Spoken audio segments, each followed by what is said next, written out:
Have you ever heard of Ghost Mountain in Cambodia? It's not a mountain haunted by spirits, but by what humans did to the most desperate and voiceless people. Thousands of lives were lost through betrayal and political frustration. Let me take you back in time to 1979. Cambodia was crumbling. The Khmer Rouge had just fallen, and millions had already died. Hundreds of thousands of Cambodians fled to Thailand seeking safety. They thought they had escaped. But for over 40,000 refugees, the nightmare wasn't over. Refugee camps in Thailand started to overflow.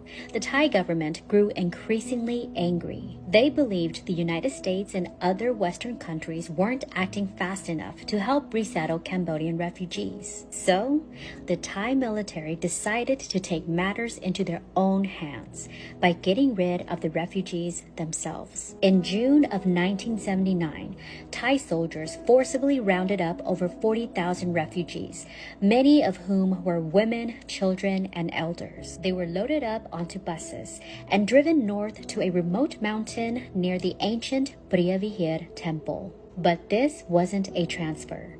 It was a death sentence. Once they arrived, Thai soldiers gave them a final order. Throw all your gold, money, and valuables into the buckets. You won't be needing them. After taking everything these refugees had left, the soldiers forced them to climb down a steep cliff. There was no trail and no guides, just steep, jagged rock walls and vines to cling onto. And the land below was littered with landmines. Some slipped while others were beaten or shot at when they hesitated. Thai soldiers used rifles and rocks to push people over the edge. The ground was filled with old mines from previous war. Bodies were left in the forest. Babies died from hunger and thirst. Some who made it to the bottom of the cliff didn't make it much further. Roughly 40,000 refugees deported, about 3,000 confirmed dead, and up to 7,000 still missing in the jungle. It became known as Ghost Mountain because of how many souls were lost there. But some refugees survived.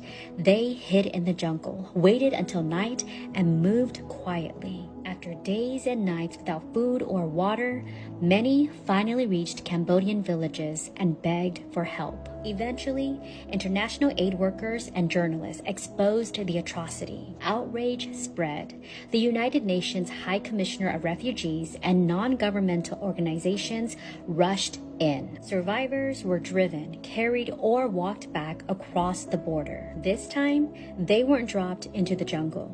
They were brought to proper refugee camps in Thailand.